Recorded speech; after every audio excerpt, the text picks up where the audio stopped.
Fawn and Matt. We're an interracial couple with 2 kids wanting to do something that highlights the power of friendship and what it means to be in the company of true friends. We're going to move our society away and out of the loneliness epidemic and into a friendlier, happier world. Welcome to our friendly world. Better, stronger, together.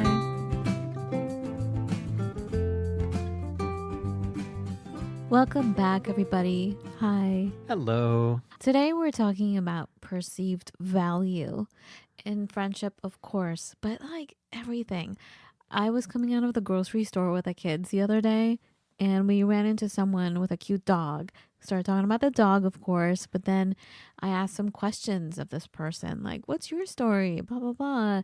Turns out he came from the world of finance. We started talking about, he definitely didn't want to get into politics because he could look at us and go, they're definitely not from, They're not from around here. No, that we weren't like-minded, I guess.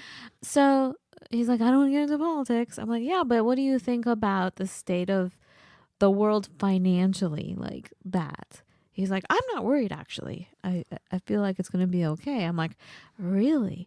And of course, the next question I had was, how do you feel about Bitcoin or cryptocurrency, yes, right? cryptos. He's like, I don't believe in it. It's fake. There and you I'm go. like, hold on. And then I didn't even skip a beat, Matt. And I was kind of proud of myself because normally I just don't say anything. But I'm like, well, isn't the dollar perceived value? Like, isn't that fake? It's a piece of paper that we just give such weight to. Really, how valuable is a piece of paper? And don't they arbitrarily decide what that's worth, right? Right. Then crypto is actually more powerful because there's a whole blockchain involved, and I didn't totally get into that. I just said, well, isn't that true for the dollar paper? Right. Dollar. And then I remember you told me what he said to that. I forgot what he said. What did I say? He started talking about the gold standard. Oh, yeah. And then immediately as he was saying it and I was about to say, but he's like, oh, but that doesn't exist anymore. So the U.S. dollar used to be pegged to gold. Until they made us give the gold back, and it wasn't based on that anymore. And now it's not based on that anymore. It's based on the faith and trust of the American people, I suppose. And so really why crypto, for those who like it, who believe in it, it's this currency for the common person so they can be powerful. I feel like the people that come from this is how you invest and this is what you do. You work hard and pull yourself up by your bootstraps. They're very against crypto. Don't you think that's the case? It is definitely. Well, they're against it because they don't understand it. There's certain Right. things that are easy to understand. You buy a house, you sell a house. You buy stock, you sell stock. Even though stock is indeed its own little weird caveat too. But like you buy a franchise, i.e. you buy into McDonald's by opening a single McDonald's restaurant.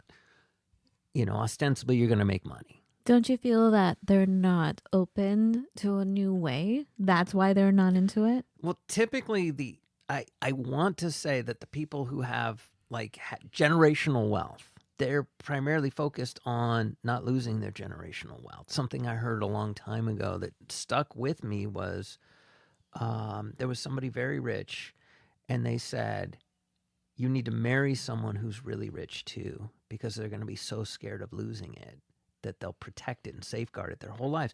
If you marry somebody who's grown up poor, then they understand that they can get by on nothing.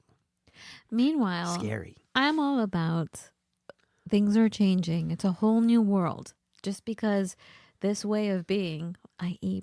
patriarchy, if you will, I'm sorry, but things are breaking down. The education system, this is why we have homeschooled forever. All this stuff, the medical field, there's understandably such mistrust. I have mistrust of it. No, thank you. When I go take the kids to the pediatrician and everything, it's always a fight. And I know we're talking about perceived value, but even with doctors, there's such a perceived value that whatever they say goes and that's it. It's they really don't know. And we learned this early on, Matt, years ago. They don't know anything about nutrition. They don't know anything. We had to go figure things out on our own. Well, And then we honestly, had to go back to a system that's 3,000 years old, right. i.e., Ayurvedic medicine, Right. Chinese And that is medicine. true. I think the big problem doctors have is that, so you're a doctor. Hey, I have this spot on my arm. I have this spot on my leg. I have this spot on my forehead. It could be the same thing. It could be three different things. And unless you're eternally curious with a mimetic or perfect memory, are you going to remember half the things it could be? There's too much going on. Plus, they're trained to immediately get you out in 15 minutes. I'm sorry, we're getting into a whole other subject. But anyway, just getting back to perceived value. It's really interesting. So, yes, okay, so we started talking about money, perceived value. But, like, even our human interactions, perceived value, again, can go back to the Nicomachean ethics, the three kinds of friends. The one that's with you because they feel good, the one that's with you because they're getting something, the one that's with you because they just love you for all of it. The good, the bad, the ugly, whatever it is, it's unconditional. Right. It's an unconditional like. Perceived value is great rather than it's based on changing aspects. Like, if you don't behave this way, then we can't be friends anymore. Or if you said something I didn't agree with, we can't be friends anymore. Oh, you're in a bad mood. I can't hang out I with don't that. have time for it right now. Right. So that's one perceived value. But also, we were talking about this a long time ago. You brought it up. You saw a study or something, didn't you, about how if you look at professions that women have or things that women do, unpaid or very low value. But then when a man gets into that industry, the job is highly paid. So a The cook, pay rates go up. like a chef, right? Yes. A woman wouldn't be called a chef, but it's always the women who put all the meals together in most countries. Right. But a man comes in, it's a chef. Whereas even now, like, they're called home cooks. The woman, right? Just a cook. A cook. She's a cook. But oh, no, he's a chef. Like, even at home, like, ooh, look at you. You're a chef. You know what I'm saying? Yes.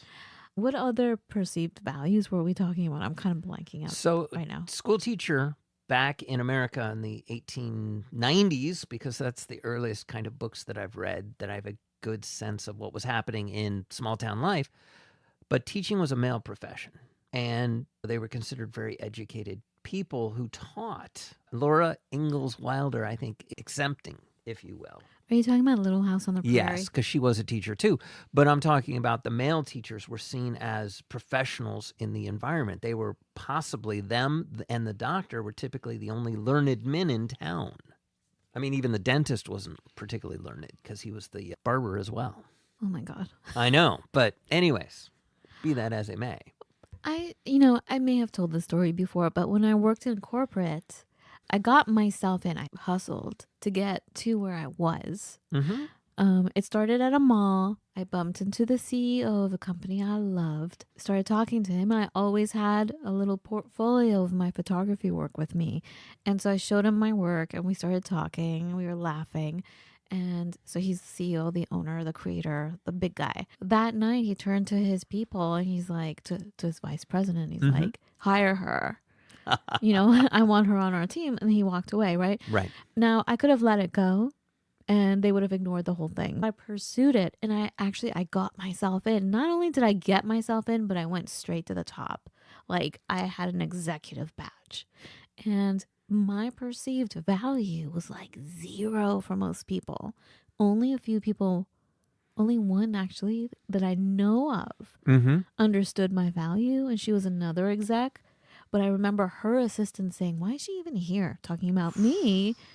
And I actually heard this quite a bit in many phases of my life. In that corporate environment, when I was a yoga teacher, I heard it. Like, people think that I'm not around, they start talking behind my back. Like, why is she here? How is she a yoga instructor? Like, they didn't even know me. They hadn't even seen any of my classes. And they rocked, by the way. But like that either it's stemming from racism or any kind of a ism. Maybe I'm not your 6 foot tall, blonde, skinny person. I'm actually an Indian looking person.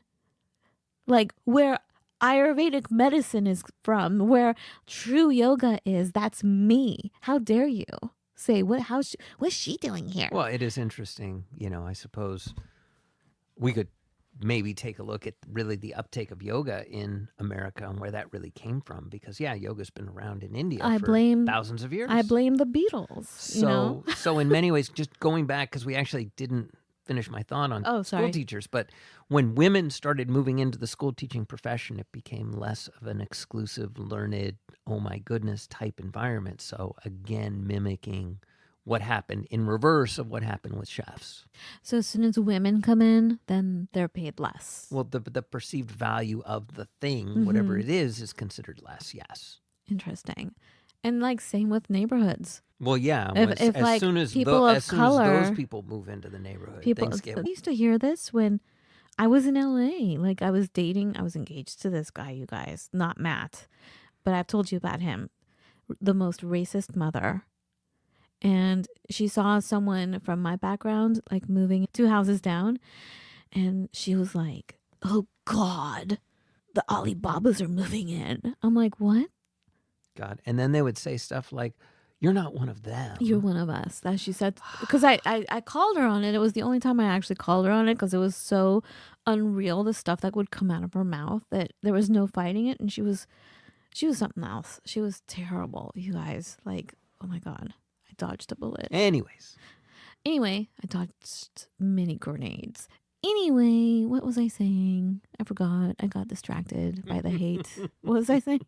The perceived value of the neighborhood would then fall. Oh, yeah. It goes with everything, right? Let's say, really, these expensive designer bags that people pay $40,000 for. For what? It's just a perceived value. What it how much does it really cost to make? And why? Why would you do that? We were listening to a podcast. Actually, it was Trevor Noah's podcast. There's a famous artist. I'm going to say his name wrong. I'm so sorry. I'm totally blanking out right now. A very well-known artist. He was talking about how his brother is a dentist, person of color, a man of color, right? So I guess they wear coats, but he spends so much money on shoes. And he was asking his brother, why would you spend so much on shoes? And he said, because they look at my shoes. They judge. People judge. Patients judge. Other doctors judge. So you have to step it up. So in that case, whatever the perceived value may be, it's of importance. It's worth it. His name was Derek Forger. Oh, thank you. Forjour, or F-O-R-D-J-O-U-R. And they were also talking about suits at one point.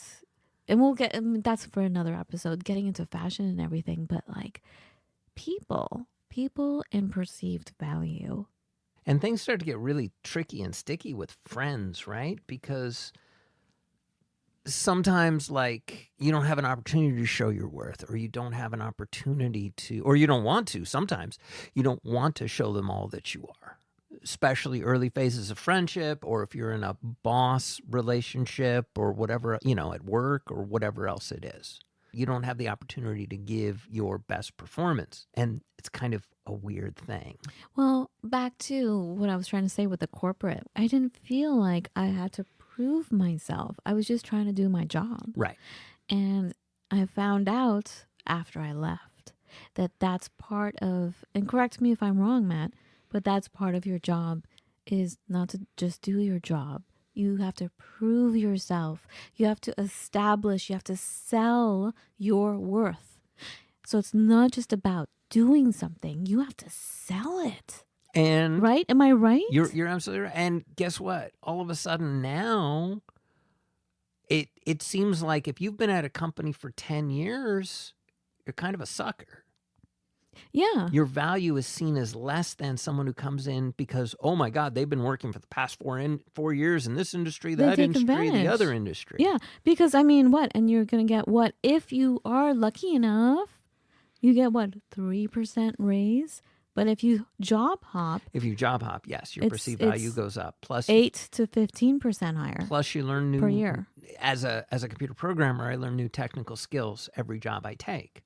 Because it's a new platform, it's new languages, it's new blah, blah, blah. It doesn't matter. And the perceived value of that was, remember when like a few years, I don't know how many years ago now. Time is warped, guys, when you have children. Because you're like, oh, just a couple years ago, but it was like 20. But Heyo. like, it seemed like a little while ago, the perceived value was so bad if you job hopped. Right. Like if you had a different job every 2 years or something, you were looked at like, what's wrong with you? But really now, I think more people are understanding that you need to job hop because it's about opportunity. The person you're working for doesn't have the same loyalty to you as you would have for them, Right. right? They're about opportunity and making the business grow. So you should be unapologetic about growing your life, your relationships. Something isn't growing, you need to keep going. And you make that Keep same going argument other places. inside of friendships as well, perhaps. Yeah. Because Why are you putting up with why are you not, mediocrity? or why are you not growing Right. as a person? Right. You know, if all of a sudden you've got a brand new interest and your friend doesn't want to share it with you, well, okay, we could obviously still be friends, but you know, maybe our friendship isn't going to grow as dynamically because I'm really interested in astronomy or whatever it And maybe is. they're uncomfortable with change. And then they start throwing you daggers because you've changed. They don't like change, so all of a sudden you changed. But really you've always been the same. You're always growing. We're always all growing. Hopefully. But hopefully I've had a few people say in such a negative way, you've changed. And really I haven't. I started learning new things. They were not okay with that. Right. Because We met. You and I met. You've changed. Yeah. I fell in love. who said that about us? We no longer talk to them. Oh, okay. Okay then. I don't even want to bring up the name. So- That doesn't matter. Not important. Not important. But yeah, I always feel like I'm a shark. If I stop swimming, I'll suffocate. Well, it's true. It's true. If you don't use your muscles, you lose them. True. So, what else? I feel like when we were talking in the kitchen just now about perceived value, we had so much to talk about. Now I'm like, wait, I forgot everything that we were Well, you saying. started lambasting me, so I got a new boss. Da-na-na-na-na-na. Yeah, and I've been at a company almost 3 years, and yeah, I feel like my performance for the past few months has been a little sucky. No, according to you. But for them, it hasn't been. I have no idea if it is or isn't for them because I'm not getting communication from my boss, and so we're going to cut through that this week. I honestly think because I mean, my desk is right next to you. Mm-hmm. So I guarantee you your work is not sucky, Matt. But you're feeling stagnant is what you're feeling. I'm feeling like I'm not producing the value that my boss wants me to produce. I'm producing value, yes, but not what he wants. What does he want? That's the problem, and that's why I'm about to have my third one-on-one meeting with the guy who took over in early January because he won't schedule meetings. Honestly, I think he was put into a drive me rough nuts. position because they fired that boss and someone else had to come in, and he's now in charge of so much more than maybe he's more comfortable Right. with. And You so know, I and think so this I is think a more weird got spot. put on his plate than he already had. And you're right, but not my problem. But it is your problem because you're not being valued I have to and you're not show. being seen. I have to make sure that I'm being And seen. now you're thinking that you're not performing the best you can, but you are, but you're feeling like you're not seen. And because you're not seen, they don't see your value. And I think that's also translating to you thinking, well, maybe I'm not valuable right now with what I'm doing. You know, it's a slippery slope. It is. Slippery slope. And there it is, as an industry veteran. So I as your should know life better, and but therapist, I don't I'm know. telling you, you're doing Right. great work. And oftentimes, and that highlights yet something else, which is if you're emotionally connected to something, it's hard to take an objective, logical view, which is what, even though you're emotionally connected to me, you're not emotionally connected to the work that I'm doing for my job. Right. I mean, I'm not So going you're get able into to see it the differently. lines of code and go, but I can see what you're doing. I can see the outcome. I don't understand the letters and the numbers of the code that Right. you're doing, but I understand the outcome. And yeah, so we're going to have that sit down and talk about things. And But yeah, that and doesn't, here's the thing, perceived value, right? I right. think people are so scared to be seen because of the ramifications of that. Women don't want to be seen. I feel okay. I'll just put it. I won't. You know what? I'll just speak for myself. Most days, I don't want to be seen. Like, I don't want to go to parties. I don't want to go out because I don't want to be judged. I feel like I grew up in such a judgy, not I feel like, I grew up in such a judgy family that if you weren't skinny enough in this manner, if you didn't have eye color this way, if your hair was like kinky like mine, like it's not okay. It's so like constantly berated, Mm-hmm. right? I grew up with that. And then the way they would talk about other people, the way they would lower a person's value based on their looks or based on what was going on in their lives. And then they would verbalize it in like, what's the word when they talk behind people's backs? Like, Gossip. gossip. So I was raised in hearing that. I knew it was wrong. I never did it. I was always the one who was getting it. Like, you're ugly. You're not skinny enough. What are you going to go out looking like that? Mind you, I was still very young, 7 years old, and they bought my clothes. Do you know what I'm saying? I Like, do. what do you want? What do you I want from do. me? I do. But I grew up thinking the world is that way, so I don't want to go out because I feel like I'm going to be judged. And I think maybe, so this is one example, but I feel like on a large scale, we've all kind of had that. That's why at a job or just in relationships in general, you don't want to make waves. You don't want to like be on stage because you don't want to be picked apart. You don't want to Right. be belittled. You don't want to be devalued. Right. Because that's all that is. You're devaluing yourself. Because other people you feel like are devaluing you. Right. So how do we generate wealth in that way? How can we, that perceived value, again, it's going with the dollar, right? But everyone's chasing the dollar. The dollar is a piece of paper. The Louis Vuitton bag is a bag that you can put together, but it has that label on it. You know what I'm saying? Yes. Like, and you have to have that on you to be perceived at a certain level. For you to be valued, you have to be carrying this thing of value. Again, all perceived, all perception. But really, the core of the loving individual, the loving spirit that you are, is invaluable. You don't need any of that, but you do need to instigate that value. You need to imbue that value. Imbue is a good word. You need to make that shine so people understand. Don't underestimate me. I am valuable. My shoes are valuable. They're not a particular label that you value, but I value. I don't know. I just feel like it's all in how you carry yourself, how you value something. How you carry yourself, how you present, because it's a trend, right? I am not having a victim conversation with my boss. I am going to have these are the things I'm doing. Are these good things? Are these bad things? Let me know. I'm not allowing him to judge anything about me other than the work I am doing. And that's it. He doesn't judge me as a person. He doesn't judge me as a fashion icon, which of course I am. Only the work that I'm doing for him that I'm getting paid for. Only for the transaction of it. Let's bounce it back to friendship. I called one of my buddies this week. We usually talk about every other day, yada, yada, yada. And we didn't talk for like 3 days. So it's kind of a little atypical. So I called him, and sometimes he'll call me. Sometimes I'll call him. No big deal. But at the end of the conversation, he was like, thanks so much for calling today. Now, I got the feeling he was dealing with stuff he didn't want to talk about. But that's how you make your friends feel valuable, is that you communicate, you talk to them, you call them, you place them in a place of importance in your life, and they'll react to that.